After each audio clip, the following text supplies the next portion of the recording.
Hi guys, we're on chapter 14 of Patina. Chapter 14, to do, eat pizza, and do some other things, but pizza. I went to bed that night with a belly full of pizza. It was the first night in ages I didn't have to police Maddie's plate. The first night we ate without Momley's tired face looking back at us. Without the smell of turkey wings mixed with the smell of clean. No white plates to put back in the sink because Uncle Tony had us eat on paper ones. It was the first night that me and Uncle Tony actually had to help Maddie with her homework. She had to practice for a spelling test. She wanted to know if the word Dr. Lancaster said concussed had anything to do with bad words. Me and Uncle Tony laughed. Told her it had to do with a concussion. Then we had to tell her that neither of us knew exactly what a concussion was. It was the first night that I tried to make small talk at dinner. Momley was always good at starting conversations at the table, even if Uncle Tony was better at stealing them. He couldn't start them, though, and silent dinner was killing me, so I tried to. You know, the other day I got into it with this girl, I said, pulling another slice of pizza from the box. At practice. Not sure where it came from, probably just thinking about how good practice went with me and the girls today, and how sucky it went on Tuesday. I glanced at Maddie, and she was in a full-blown cheese mode. It was like eating pizza clogged her ears. She would take a bite and then stare at the pizza slice as if it was talking to her, telling her how delicious it was. What? Who? Uncle Tony perked up, tightening his eyes. Why?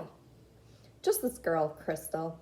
I didn't bother telling nobody about it because we squashed it, I explained. But she called Momley my white mother. And I just, lost it. Uncle Tony slurped the hot cheese, then set what was left of his slice down, grabbed a napkin, cleaned the grease from his hands and mouth. That made you mad? He asked. I mean, I know Emily's not your mother, but did that girl saying you had a white mom really offend you?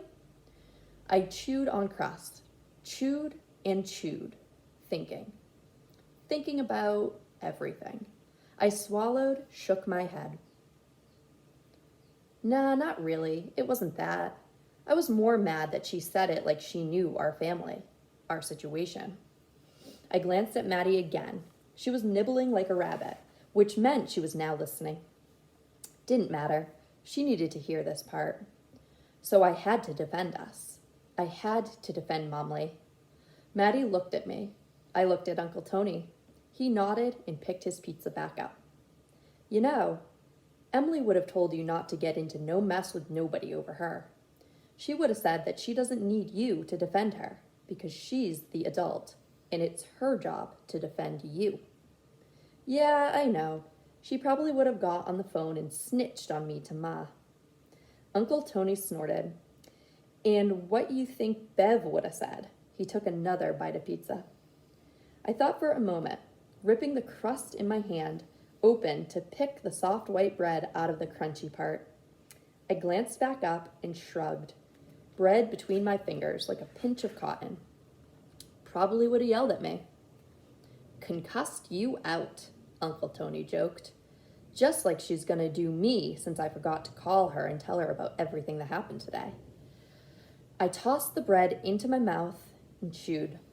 Yeah, but then she probably would have told me she was proud of me. To that, Uncle Tony didn't have a follow-up joke, like normal. That was a first. Instead, he just said, I'm proud of you too. Me, Emily, Bev, Ronnie, and little Waffle here. Maddie bounced her eyebrows at me and flashed a jokery grin. We all are. This was also the first night in a long time someone tucked me in. I don't mean actually tucked me in, but came in and checked on me. I always did it for Maddie, counting her beads. And towards the end of the week, when there were fewer to count, and after the accident there was much fewer to count, I would make up all kinds of silly stories until she fell asleep. Lately, they've all been some weird spin-off about Frida. Other times, I would just sit on Maddie's bed and listen to her make up tales herself until she dozed. Crazy ones about what her mother's legs might be doing. Maybe they were dancing in Mexico. Maybe they were off kicking butt somewhere. Who knows, Maddie would say. Ma's legs ain't no junk. Tonight, though, my uncle came in and checked on me. This was after he'd finally spoken to my mother. After my mother talked to Maddie. After she talked to me. After she made my uncle put her on speakerphone so that she could pray. After she asked my uncle to take her off speakerphone so she could tell him what she would have done if anything had happened to Maddie, and how dare he take all day to call her.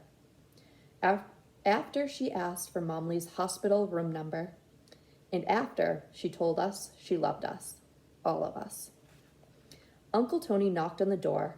I had just finished doing my Frida research for the night and was sitting at my desk, staring into the mirror, wrapping my hair, combing it around my head and pinning it in place before covering it in a scarf. A pretty silk one Ma gave me with stars all over it. Come in, I said, tying a knot into the fabric. Hey, Uncle Tony said. He was holding an empty plate and kissed me on top of my head. The image of the two of us in the mirror, obviously related. Uncle Tony set the plate on the desk. Hey, I said, getting up and climbing into bed. Uncle Tony took a seat on the chair. I just wanted to come say goodnight, he said. And to let you know, I called Skunk, and he's going to help us out with some stuff. He nodded awkwardly, before finally just saying, and I wanted to check on you. How are you doing with everything going on? School isn't your favorite place. Momley's going through what she's going through. Track is stressful, I'm sure. And Maddie, I know, can be a handful, because she's got your mother in her. He smirked, just for a second. I'm cool. Yeah? He didn't seem surprised by my answer, but he leaned in anyway and asked, You sure? He looked at me like he could see the thing on my face that Becca saw, that I saw in her, that look that says I got thoughts somewhere I can't get to, under thoughts. But what was I supposed to say? I mean, I was fine because I had to be. Yeah, I'm sure. Why? I faked. But before he could call me on it, I changed the subject, which, when I think about it, might be one of my hidden talents. What's the plate for? Oh, Uncle Tony said, as if he had forgotten about it. He reached behind his back and grabbed it, then sat right beside me. Well, I was wondering if maybe you would have a cupcake with your uncle. He extended the plate to me. Go on. Your ma won't know, and you better not tell Momley or Maddie on me. A wink and a grin. I gave him a blank stare, folded my arms across my chest. Go on, he nudged. For me, I sighed, bit down on my lip, and pretended to pick up a cupcake, held the invisible cupcake to my lips, took a bite. Good, right? Uncle Tony said, doing the same. His eyes started to water. Strawberry. I kept my hand to my mouth, now covering it. Keep it together. Come on, Patty, keep it together. But I couldn't.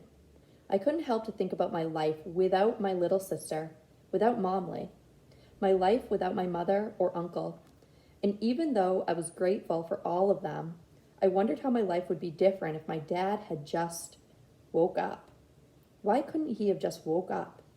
If he was here, I could be regular. But I couldn't speak, couldn't say nothing. So I just nodded at my uncle, who was now wiping tears from his own cheeks, and swallowed my pretend cupcake. And then it all burst out of me. All those stupid tears I'd been cramming back finally broke loose. I cried me a flood.